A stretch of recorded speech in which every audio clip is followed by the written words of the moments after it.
you've mentioned before about mastering the craft of coaching and how you're aiming to get 10,000 hours, and you said you're somewhere between the 1,000 to 2,000 hour mark on your journey. So I'm curious, what do you think the three most important traits are?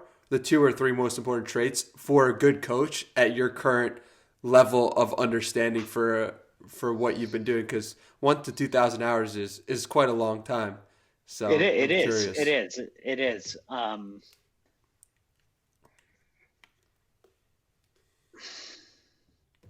You know, I think here's what I would say.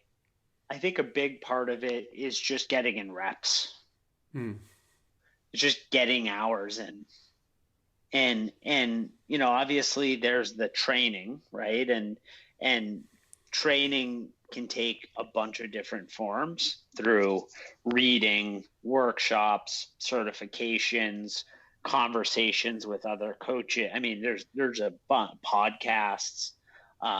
So there's a bunch of different ways to learn, and more now than ever before. Then there's the reps and there's the actual practice. And to me, I was actually reading this. There's an article in the Harvard Business Review that I was reading the other night, which is around like deliberate practice. And and to me, like, yes, the 10,000 hours matter, but it's like if I'm just showing up and I'm not being thoughtful about practice and what I'm actually working on, then how am I going to get better? It's just I'm kind of doing the same thing over and over and over again.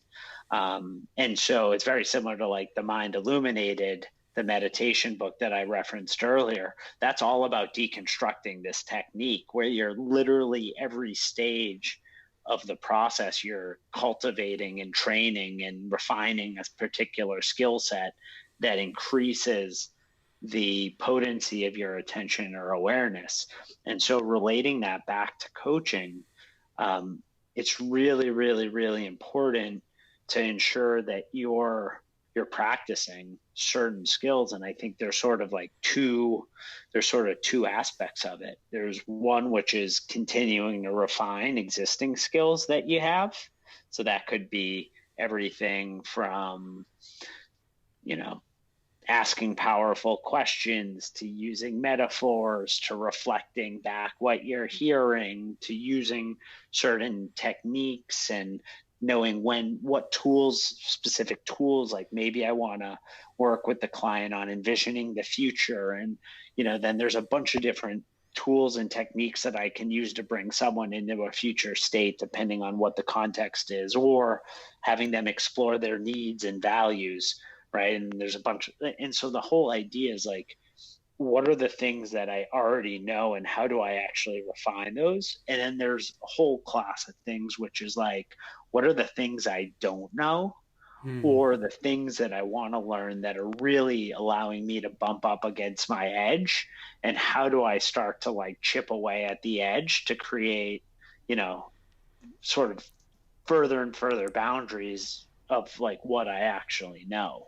And I think that's the thing that's challenging about coaching is it's like it's one thing to go and read a book on it, but like that's just knowledge, right? Hmm. And there's a big difference between knowledge and actually like embodied wisdom. Hmm. In the and with coaching, it's one of those things where you got to do it. You have to practice it. You have to see. Like earlier today, I took a partner through, like, I'm not just saying this, like I took them through this like envisioning the future situation, this like this scenario, and that's an example where I've done that a bunch of times, but I like at the end of the session, I was reflecting on it and I was like, oh, I could have asked this question differently.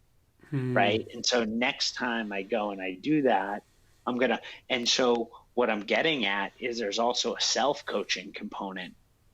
Right. And so, that's also really important to being able to master something is like, can you almost like watch tape and ask yourself, what are the things that you could do differently the next time to actually produce an even better result and outcome. And then the last thing I would say around the mastery is just surrounding yourself with, other great people that are going to coach and, mentor you and push you and help you find that edge and lean into it. And so, I guess, to come back to the question, because I've been rambling a little bit, Danny, is I think there's a bunch of different things that coaches can do. And for me, it's hard to like sit here and say like, hey, this is the thing that, but I'd say right now, I'd say the three things that I'm focused on is just really, really refining. Like I'm about to go through a certification with the Conscious Leadership Group, Jim Detmer and Diana Chapman, and I'm just really, really thrilled to go through this. And so for me right now, a lot of the work that I'm doing is about reading, sort of three things. It's reading that book again. I'm going through a training from an organization called Coaches Rising that basically deconstructs. They basically videotape the top coaching masters in the world and then deconstruct all these sessions. And so I've been spending a lot of time diving into those. And so I guess like, for lack of not being able to articulate myself that well, I throw myself into it and I'm also reading the book Helping by Ed Sheen, which is all about the helping profession and how to show up for someone. And so the point is I just, it's a mix of technique, it's a mix of history, it's a mix of philosophy. It's just sort of letting me go where the energy takes me, and then finding ways to actually apply what I'm learning to how I'm showing up for my partners.